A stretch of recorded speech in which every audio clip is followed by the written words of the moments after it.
बिस्मिल्लाहिर्रहमानिर्रहीम। Last time जो है हम लोगों ने डिस्कस किया था कुछ एंजाइम की एक्टिव साइट से रिलेटेड। अब हम आते हैं कि हमारा जो एंजाइम्स हैं वो किस तरह से रोल परफॉर्म कर रहे होते हैं। ठीक है, तो कैटालिटिक रोल को हम डिस्कस करेंगे। कैटालिटिक रोल के अंदर सबसे जो पहला फैक्टर इन्वॉल्व होता है और जो मोस्ट इम्पॉर्टेंट फैक्टर है that is the binding interaction. क्योंकि हमें पता है कि एंजाइम कैटालिसिस का जो फर्स्ट स्टेप है that is the formation of enzyme substrate complex. जब तक एंजाइम सबस्ट्रेट कॉम्प्लेक्स की फॉर्मेशन नहीं होगी आपका एंजाइम कैटालिसिस फर्दर जो है वो प्रोसीड नहीं करेगा। ठीक है, सो हमें पता होना चाहिए कि एंजाइम और सबस्ट्रेट एक दूसरे के साथ किस तरह से जो है वो इंटरेक्ट कर रहे होते हैं। Now one thing that must be kept in mind कि जो एंजाइम और सबस्ट्रेट हैं, ठीक है, इन्होंने एक दूसरे के साथ जो है वो कॉम्प्लेक्सेशन करनी है। तो कॉम्प्लेक्सेशन के लिए आपके पास हमने डिस्कस किए थे कि आयनिक बॉन्डिंग भी हो सकती है, बाइंडिंग इंटरेक्शन में आपके पास कोवलेंट बॉन्डिंग भी हो सकती है, you can have van der Waals interactions also. ठीक है, सो ये डिपेंड करता है कि आपका जो स्पेसिफिक एंजाइम है उसका जो एक्टिव साइट है उस पर किस किस्म के अमाइनो एसिड रेजिड्यूज प्रेजेंट हैं। सो रिस्पेक्टिवली वो डिपेंड करेगा कि किस तरह के अमाइनो एसिड हैं, उसी की बेसिस पे आपके पास बाइंडिंग इंटरेक्शंस जो हैं वो होंगे। अब बाइंडिंग इंटरेक्शंस को डिस्कस करने के लिए प्रीवियसली एक मॉडल प्रेजेंट किया गया था और उस मॉडल के अकॉर्डिंग ये कहा गया था कि एंजाइम और सबस्ट्रेट जो होते हैं, ठीक है, वो जो है फिट करते हैं इन अ सिमिलर वे एज की फिट्स इनटू अ लॉक। ठीक है, इस मॉडल को नाम दिया गया था जी fishers lock and key hypothesis. यानी अकॉर्डिंग टू दिस हाइपोथेसिस आपके एंजाइम और सबस्ट्रेट दोनों को कैटेगराइज किया गया था एज रिजिड स्ट्रक्चर्स। ठीक है, यानी सिर्फ वही सबस्ट्रेट एंजाइम पे आके जो है एंजाइम सबस्ट्रेट कॉम्प्लेक्स बना सकेगा जिसकी जो शेप है वो एग्जैक्टली जो है एंजाइम की एक्टिव साइट के साथ जो है वो कंपैटिबल होगी।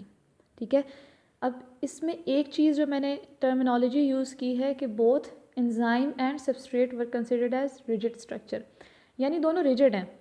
ना एंजाइम के अंदर कोई फ्लेक्सिबिलिटी है, ना जो इनकमिंग सबस्ट्रेट है उसके अंदर कोई फ्लेक्सिबिलिटी है। इफ़ कंपैटिबिलिटी है तो एंजाइम उस रिएक्शन को कैटेलाइज करेगा, अदरवाइज़ वो सबस्ट्रेट को कैटेलाइज नहीं करेगा। लेकिन अगर इस तरह से एंजाइम और सबस्ट्रेट के स्ट्रक्चर रिजिड होने लग जाए तो इस हाइपोथेसिस का ये जो एक ड्रॉबैक था वो यही था कि हमारे पास बॉडी में इतने ज़्यादा एंजाइम्स नहीं होते कि वो हर एक सबस्ट्रेट के लिए अलग एक एंजाइम प्रेजेंट हो। ठीक है, सो हमारे पास बेसिकली एक कह लें आपके मल्टी फंक्शनिंग टाइप का इनका जो है एक मोड ऑफ एक्शन होता है। यानी एक एंजाइम एक वक्त में जो है वो डिफरेंट टाइप ऑफ सबस्ट्रेट्स को कैटेलाइज करने की कैपेसिटी रखता है। ठीक है, अब ये जो पॉइंट आया कि एक बॉडी का जो आपका एंजाइम है वो एक टाइम में डिफरेंट सबस्ट्रेट्स को कैटेलाइज करने की कैपेसिटी रखता है, तो ये बहुत बड़ा ड्रॉबैक बना for Fisher lock and key hypothesis. क्योंकि उसके मुताबिक तो एंजाइम और सबस्ट्रेट रिजिड स्ट्रक्चर हैं और अगर उनकी स्ट्रक्चरल कंपैटिबिलिटी नहीं होगी तो फिर जो है वहाँ पे आपके पास फर्दर जो है वो एंजाइम सबस्ट्रेट कॉम्प्लेक्स की फॉर्मेशन की बात ही नहीं आती। ठीक है, so in order to overcome this hypothesis एक नया हाइपोथेसिस जो है वो प्रेजेंट किया गया। उस हाइपोथेसिस को नाम दिया गया कॉशलैंड्स थ्योरी ऑफ इंड्यूस्ड फिट। अब कॉशलैंड्स थ्योरी ऑफ इंड्यूस्ड फिट ये कहती है कि आपका जो एंजाइम है और आपका जो सबस्ट्रेट है दे आर नॉट रिजिड। ठीक है, अब पहली बात जो है जो आपके पास यहाँ पर डिस्कस की गई है वो की गई है इन पर्सपेक्टिव ऑफ सबस्ट्रेट। उसके मुताबिक आपका जो इनकमिंग सबस्ट्रेट है वो जब एंजाइम सबस्ट्रेट कॉम्प्लेक्स की फॉर्मेशन के लिए आता है और अगर एक्टिव साइट जो है वो उसके कंपैटिबल नहीं है, ठीक है, तो वो क्या करेगा, वो इंड्यूस करेगा एक्टिव साइट को कि एक्टिव साइट अपने आप को मॉडिफाई करे in such a manner that enzyme substrate complex can be formed. ठीक है, अब मॉडिफिकेशन किस तरह से हो सकती है। फॉर एग्ज़ाम्पल हमने जो लैक्टेट डिहाइड्रोजिनेज एंजाइम की बात की थी उसमें हमने कहा था कि ये जो आपका पायरुविक एसिड है, ठीक है, pyruvic acid was the incoming substrate और एंजाइम जो है आपका वो है लैक्टेट डिहाइड्रोजिनेज।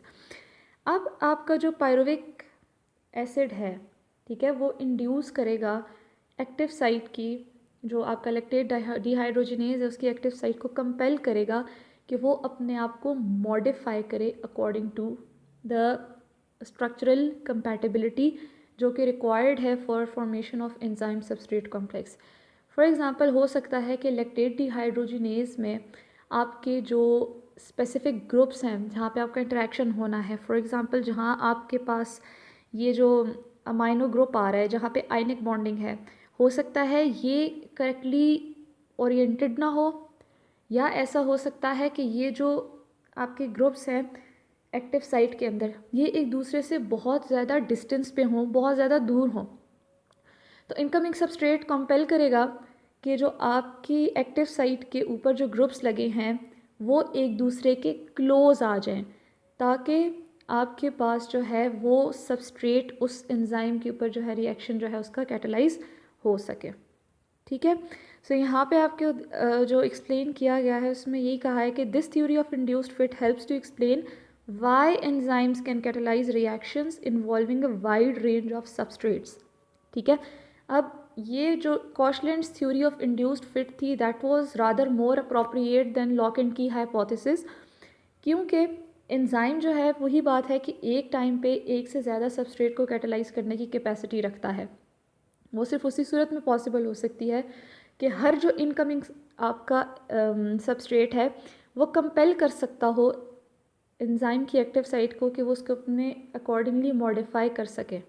ठीक है, अगर एंजाइम और सबस्ट्रेट जिस तरह के आपके पास लॉक इन की हाइपोथेसिस में कहा गया था कि वो एक रिजिड स्ट्रक्चर्स हैं, अगर वो रिजिड स्ट्रक्चर होते तो उनकी कभी भी एंजाइम सबस्ट्रेट कॉम्प्लेक्स की फॉर्मेशन नहीं होनी थी। So that is the reason कि why a single enzyme can catalyse wide range of substrates.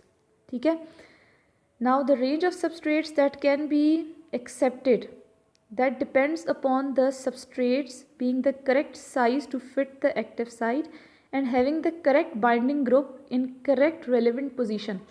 अब ये जो है ये कोई ब्लाइंड गेम की तरह नहीं है कि बस जो भी आपके पास एंजाइम के पास सबस्ट्रेट आ रहा है वो हर एक सबस्ट्रेट जो है वो एंजाइम को कंपेल कर सकता है कि वो अपनी शेप को मॉडिफाई कर ले।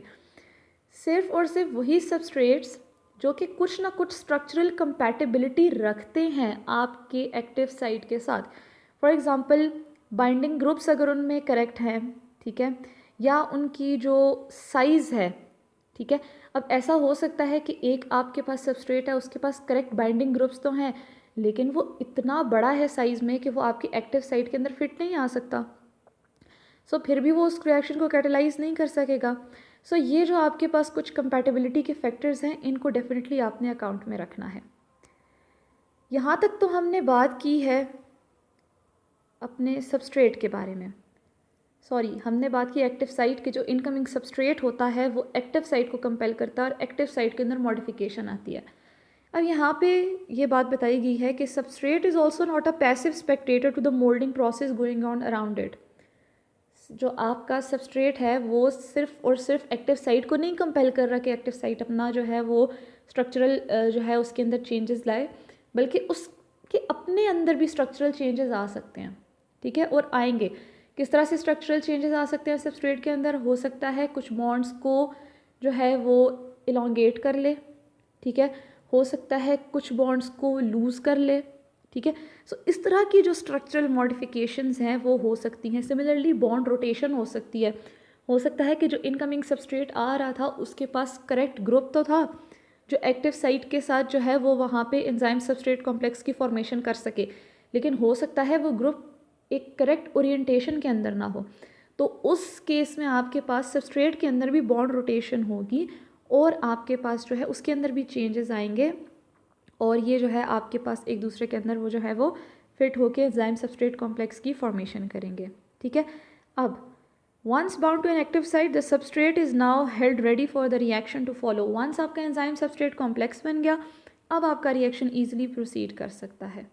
ठीक है, अब यहाँ पे जो आपके पास लास्ट बात आ जाती है वो ये है कि अब एंजाइम और सबस्ट्रेट की जो हमने स्ट्रक्चरल मॉडिफिकेशंस हैं उनको तो हमने डिस्कस कर लिया, लेकिन बाइंडिंग इंटरेक्शन में एक चीज़ जो मैटर करती है वो है जी स्ट्रेंथ ऑफ बाइंडिंग इंटरेक्शन। और जो बाइंडिंग इंटरेक्शन है उसको इतना स्ट्रॉन्ग तो होना चाहिए कि वो एंजाइम और सबस्ट्रेट को होल्ड करके रख सकता हो, ठीक है। यानी जो आपके पास सिंपल रिएक्शन कंडीशंस हैं उसमें वो जो है वो एंजाइम सबस्ट्रेट कॉम्प्लेक्स की जो फॉर्मेशन है वो डिस्ट्रॉय ना हो रही हो, ठीक है। लेकिन वो बॉन्ड फॉर्मेशन इतनी स्ट्रॉन्ग भी नहीं होनी चाहिए कि एंजाइम और सबस्ट्रेट के दरमियान परमानेंट बॉन्ड्स बन जाएं। और अगर परमानेंट बॉन्ड्स बन जाएंगे तो आपके पास क्या होगा, जो आपका सबस्ट्रेट है, ठीक है, वो उसके साथ परमानेंटली बाइंड कर जाएगा और एंजाइम जो आपका है वो इनएक्टिव हो जाएगा, ठीक है। तो एंजाइम इनहिबिशन को भी हम इंशाल्लाह नेक्स्ट लेक्चर्स में डिस्कस करेंगे।